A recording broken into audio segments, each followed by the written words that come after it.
there is a version of you that has no problem with money.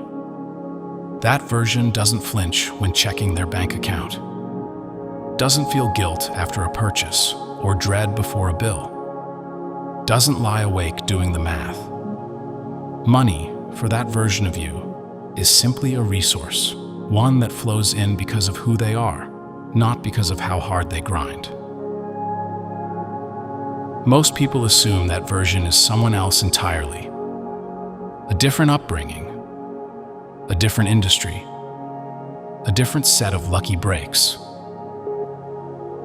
But that assumption is the problem. Because the gap between who you are now and who that version is not made of circumstances.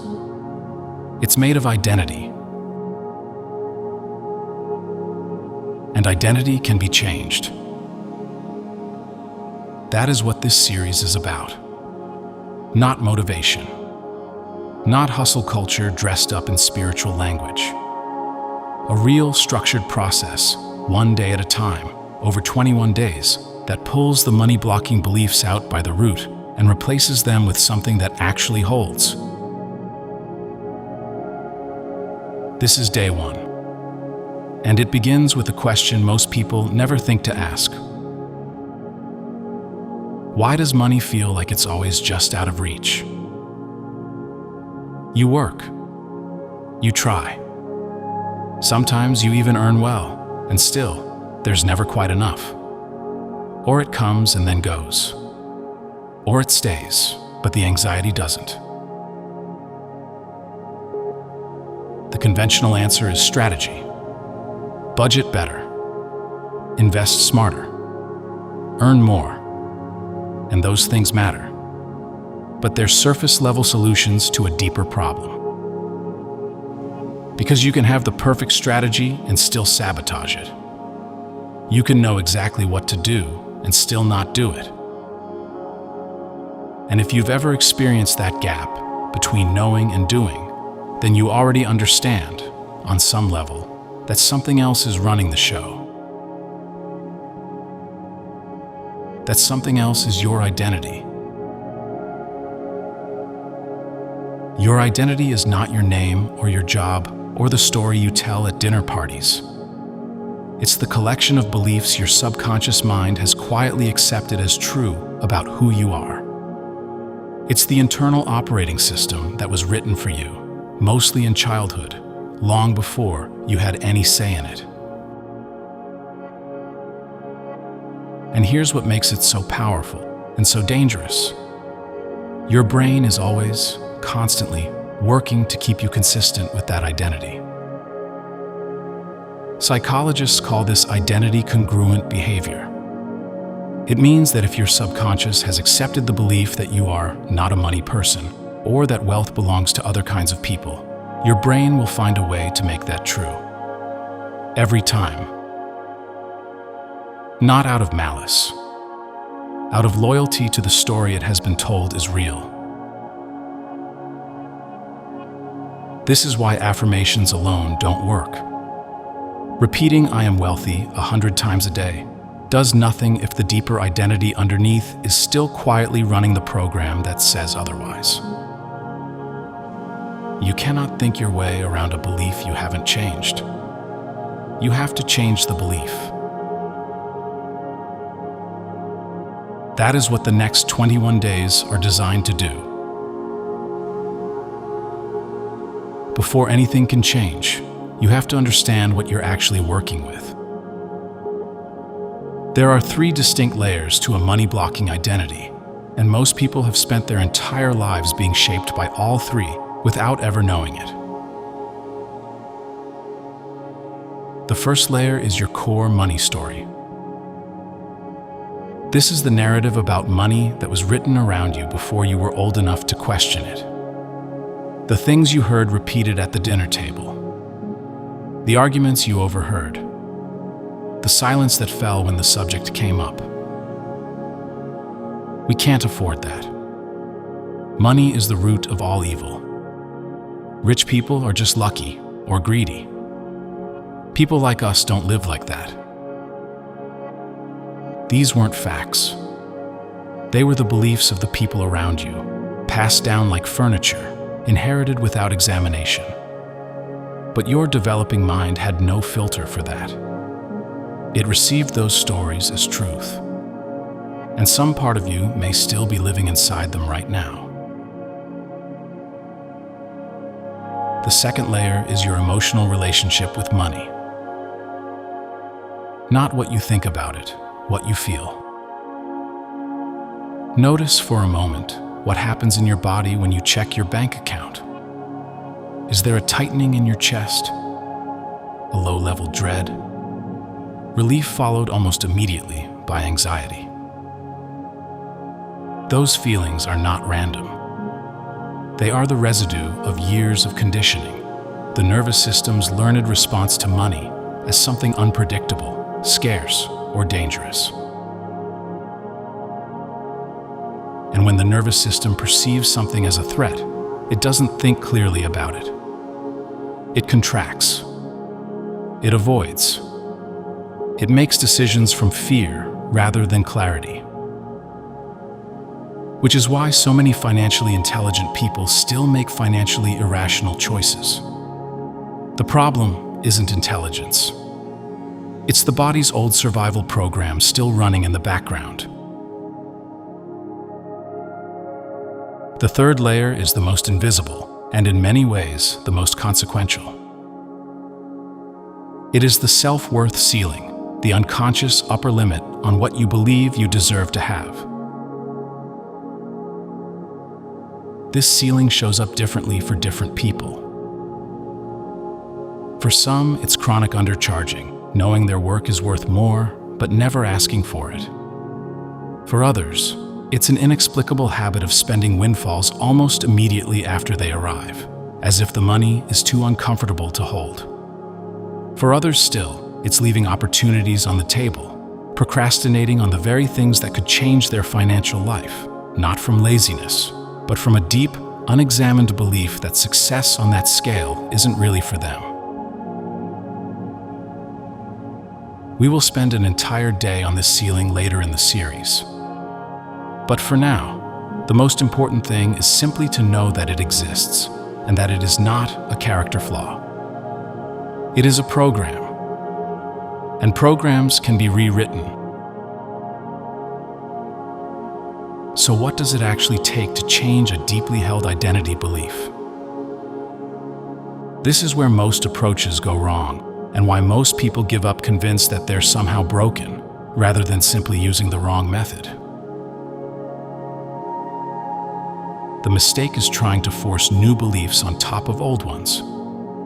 To simply decide, through an act of will, that the old story is no longer true. This is the logic behind most manifestation advice, and it fails for a simple reason. The subconscious mind doesn't respond to declarations. It responds to evidence. Accumulated, lived, felt evidence that a different story is true. Think about how your current beliefs were formed. Not through one conversation, or one affirmation, or one powerful moment of insight. Through repetition, through pattern, through 1,000 small reinforcements over years that quietly built the architecture of what you now call your reality. That is also how new beliefs are built. Not in a day, not with a single breakthrough, but through consistent, intentional, repeated evidence that a different identity is possible and true. This is the principle we'll call evidence stacking, and it is the foundation of everything we'll do over the next 21 days. Each day, you will take one small, concrete action that is congruent with the identity of someone who has a healthy, open, expansive relationship with money. Not a dramatic action, a small one, but one that your subconscious registers as real. And over 21 days, those actions compound into something your mind cannot argue with. A record, a lived history of who you are becoming. The second principle is nervous system regulation. You cannot think your way into a new identity if your body is still running a survival response every time money comes into your awareness. Part of this work, and we will go deep on this in later days, is learning to tolerate the feeling of expansion, to stay in the discomfort of abundance without contracting, to let good things be real. This sounds simple. It is not easy. The nervous system will resist. That resistance is not a sign that something is wrong. It is a sign that the process is working, that you are pressing against the edges of the old identity and asking it to give way. The third principle is identity anchoring. Each day in this series ends with a single declaration, not an affirmation, a declaration. The distinction matters. An affirmation is hopeful. It says, "I want this to be true." A declaration is present tense. It says, "This is who I am." It speaks from the identity you are choosing, not the identity you are escaping. We will do your first one together before this video ends. Every day in this series includes one exercise. Not optional reading. Not something to bookmark and return to. An action, taken today, that begins the process. Day 1 is the most important exercise of the entire 21 days, not because it's the hardest, but because it makes everything else possible. Here is what you are going to do. Take a physical notebook, not your phone, not a notes app, a notebook with paper, and at the top of the page, write this question. What do I actually believe about money? Then write for 10 minutes without stopping. Do not edit. Do not filter. Do not try to sound enlightened or optimistic. Let it be honest. Let it be ugly if it needs to be. What you are doing in those 10 minutes is surfacing the program, pulling into the light the beliefs that have been running quietly in the background your entire life. When the 10 minutes are up, read back what you've written. Then circle the 3 beliefs that feel the most true to you, even if, especially if, you wish they didn't. Those 3 beliefs are your starting point. They are the code we are going to rewrite. Keep that page. We will return to it. Before you close this video, your first declaration. Read this slowly. Say it out loud if you're able to. The subconscious responds differently to words that are spoken than to words that are only thought. I am someone who is learning to receive. I release the story that money is scarce, dangerous, or beyond what I deserve. I do not need to have arrived to begin. I am beginning now, and that is enough. Notice what came up as you said that. Resistance, perhaps. A quiet voice that said, "That's not really true yet." Good. That is the old identity recognizing that something is shifting. That resistance is data. And over the next 21 days, we are going to work with it, not against it. That is day 1. The work has begun, not the dramatic kind, not the kind that asks you to overhaul your life overnight. The quiet kind. The kind that goes deep. Day 7 arrives next Monday, and it goes directly to the self-worth ceiling, the invisible upper limit that keeps high earners broke, that makes success feel somehow threatening rather than safe. It is one of the most important concepts in this entire series, and understanding it will change the way you see your own financial patterns entirely. Subscribe if you want to follow the full 21 days.